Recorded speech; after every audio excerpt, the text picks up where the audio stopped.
સોના ચાંદીની આ જે રન આપણને દેખાઈ રહ્યો છે એની જે જેમ્સ એન્ડ જ્વેલરી સેક્ટર છે એના ઉપર કેવી અસર છે એ અંગે આપણે વાત કરીશું અને આ માટે આપણી સાથે all India James and jewellery domestic council એટલે કે जीजेसी ना चेयरमैन राजेश रोकड़े जोड़ा है। राजेश जी, स्वागत है आपका सीएनबीसी बाजार पर।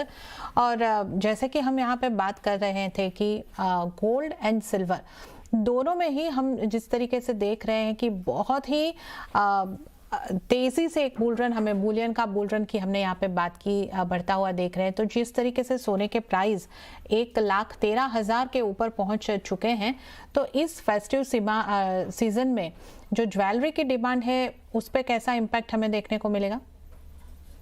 बिल्कुल, देखिए लास्ट ईयर जो गोल्ड प्राइस थे उससे अभी देखते हैं तो बहुत ज्यादा तेज है रेट। और अगर आपने देखा होगा लास्ट ईयर इसी समय में 75 to 80,000 के आसपास के रेट थे, जो कि अभी इस बार 1,13,000 है। तो लोगों को ये समझ में आ गया है कि जब भी नवरात्र है तब खरीदारी करनी चाहिए। और हम पिछले 1-1.5 साल से देखते आ रहे हैं, सोने का भाव अगर थोड़ा सा भी नीचे आता है तो ग्राहकी रुक जाती है। बट ये एक तरह से वन साइड बुल रन शुरू है, तो कस्टमर में कोई कमी नहीं है। कस्टमर सोच रहे हैं कि अभी अगर मुझे लेना है 1 महीने बाद तो मैं अभी लूं तो ज्यादा फायदे का है।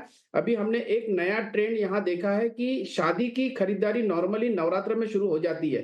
तो नवरात्र में जो खरीदारी है वो जितनी हम पहले सोचते थे उससे ज्यादा खरीदारी इस बार अनुभव ले रहे हैं। पूरे हिंदुस्तान से हमारे पास जो फिगर्स आ रहे हैं वो अच्छे खासे मतलब रेट बढ़ने की वजह से अच्छे खासे खरीदारी के लिए लोग आते हुए दिख रहे हैं। और मुझे अभी भी सोने में और भी तेजी दिख रही है। जो $3750 जो इंटरनेशनली अभी मार्केट चल रहा है और इंडिया में अगर 1,13,000 है, तो ये इसी दिवाली के आसपास या दिवाली के बाद 1,25,000 के आसपास भी संभावना दिख रही है। और इंटरनेशनली मार्केट में भी जो $3700-$3600 का बेंचमार्क अभी बन चुका है, ये फिर से एक नया बेंचमार्क बनाने के लिए, जैसे कि इसके पहले भी हम लोग ने कहा है कि $3,800 से $4,000 का एक अनुमान है। तो मुझे लगता है अभी $200-$250 बचे हैं। तो कई बार हमने देखा है $100-150 तो एक दिन में गोल्ड बढ़ रहा है। तो ओवरऑल 2-3 चीजें हैं अभी। एक तो जियोपॉलिटिकल टेंशन से आपके चैनल के माध्यम से भी मुझे अभी जो बता रहे थे वो एक कारण है ही है।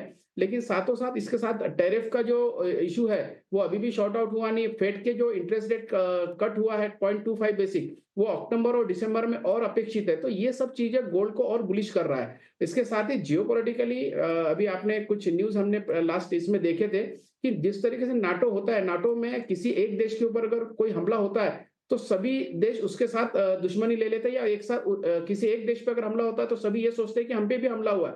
तो वैसे ही इस्लामिक जितने भी देश है उन्होंने भी अपना एक नाटो बनाने की तैयारी शुरू कर दी। तो इससे 100% अस्थिरता और बढ़ने वाली है। और जब जब अस्थिरता बढ़ती है तो 100% कहीं ना कहीं गोल्ड को ये बुलिश लेके जाता है। जी राजेश सर, और ये भी आपसे जानना चाह रहे थे कि जैसे कि हमने यहाँ पे बात की कि आपने कहा कि जिस तरीके से अनप्रेसिडेंटेड रैली आगे बढ़ते जा रही है उसको देखते हुए ग्राहक जो है वो अभी खरीदारी करना चाह रहे हैं। और आपने बताया कि लास्ट ईयर से ज़्यादा खरीदारी यहाँ पे हो रही है, तो वो रिसाइकलिंग के ज़रिए खरीदारी कर रही है, नया गोल्ड खरीद रहे हैं, या कुछ ट्रेंड अलग होता हुआ देख रहे हैं? क्योंकि पिछले कुछ समय में हमने इसी साल के दौरान 9 कैरेट गोल्ड को भी हॉल मार्किंग वगैरह की भी आते हुए न्यूज़ देखे हैं। अब वो भी खरीदारी हो रही है, किस तरीके के ट्रेंड बन रहे हैं? बिल्कुल, गोल्ड के रेट बढ़ जाने के कारण थोड़ा सा लोअर कैटेगरी में या लोअर कैरेटेज में लोग थोड़ा शिफ्ट होना पसंद कर रहे हैं। जो ज्वेलरी 22 कैरेट में जो हम लोग वेडिंग कलेक्शन या वेडिंग ज्वेलरी बेचते थे, अभी वो 18 कैरेट में भी अवेलेबल हो गई है। और सेम वैसे ही जो डायमंड की ज्वेलरी 18 और 14 कैरेट में पसंद की जाती थी, उसे 9 कैरेट तक के भी लोग पसंद करने शुरू कर दी है। और एक ऐसा है कि ओवरऑल जो डिमांड है उस डिमांड में अभी जेंजिस जो पहले इस हमारे एरिया से दूर रहते थे, नॉर्मली हमारे जितने भी ज्वेलरी इंडस्ट्री में जो खरीदार होते थे वो अबाउट 35 या 40 इयर्स के ऊपर के जो कस्टमर्स है वही हमारे खरीदार रहते थे। लेकिन अभी हमने एक चेंज देखा है कि जितने भी जेंजीज है जिन्हें कह सकते हैं कि ये हमारे आने वाले भविष्य है, वो भी अभी इसके तरफ प्रेरित हो रहा है। और जो पहले एक व्हाइट गुड्स के तरफ ही बहुत ज्यादा अट्रैक्शन रखते थे, अभी उन्होंने समझ लिया है कि हमें ये अट्रैक्शन है 50-50 करना चाहिए। 50% हमने व्हाइट गुड्स की तरफ जाना चाहिए और 50% एटलीस्ट हम लोग ने ज्वेलरी की तरफ अपना अट्रैक्शन बढ़ाना चाहिए, जिससे कि ये एक प्रकार से पहनने के भी काम में आए और एक प्रकार से इन्वेस्टमेंट भी हो। तो ये एक चेंज हमने देखा। साथ ही साथ डीप पॉकेट जिनका है उनके लिए तो वेटेड ज्वेलरी पसंद की जाती है, उसमें कोई दो मत नहीं है, लेकिन लाइट वेट ज्वेलरी बहुत ज्यादा पसंद की जाने लगी है। और लाइट वेट ज्वेलरी में अभी हमारे पास भी सबसे मतलब रिटेल मार्केट में सभी जगह में अच्छी खासी रेंज लोग अवेलेबल रखने शुरू कर दिए। अगर मैं छोटे ज्वेलर्स को देखूं तो वो लाइट वेट ज्वेलरी में सबसे, क्योंकि उन्हें अपने पॉकेट फ्रेंडली भी चाहिए और कस्टमर के भी पॉकेट फ्रेंडली चाहिए, तो वो लाइट वेट ज्वेलरी की तरफ ज्यादा झुकाव उनका दिख रहा है। जी रोकड़े सर, और मैं दो बातें आपको एक साथ पूछ रही हूँ। एक कि जो अभी तक कोई ट्रेड डील नहीं हुई है और जेम्स एंड ज्वेलरी सेक्टर को ये जो ट्रेड के लिए जो प्रतिबंध यूएस से लगते हुए दिख रहे हैं, जो यहाँ पे टैरिफ लग रहे हैं, उसका सबसे बड़ा इम्पैक्ट होने वाला है, उसकी कैसी इम्पैक्ट रहेगी? और उसके साथ साथ जो हमारे यहाँ नवरात्रि से जीएसटी में राहत दी गई है, तो सोने चांदी पे सीधा सीधा तो यहाँ पे कुछ बदलाव आता हुआ हमने नहीं देखा है, पर कंजप्शन बढ़ेगा तो क्या सोने चांदी के गहनों की भी खरीदारी होगी?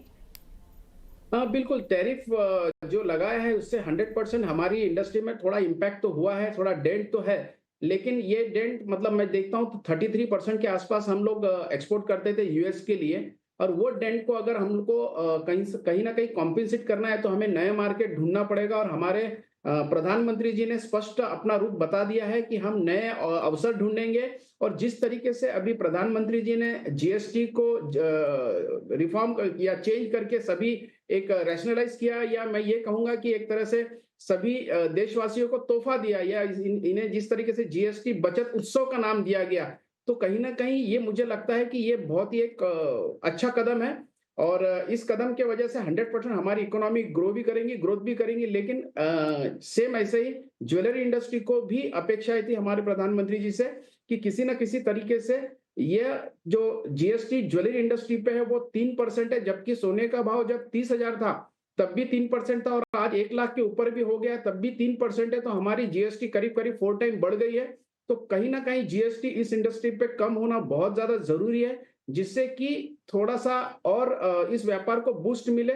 साथ ही साथ जब जीएसटी इंप्लीमेंट हुआ था तब हमारे पूर्व अध्यक्षों को गवर्नमेंट की तरफ से बात हुई थी, जब जीएसटी काउंसिल के साथ बात होती थी तो ये था कि रेवेन्यू इक्विवेलेंट रेशियो और रेवेन्यू न्यूट्रल रेशियो पे हम लोग इसे फिर से रिकंसिडरेशन करेंगे। तो हम जो अभी हाल ही में जीएसटी में चेंज हुआ है।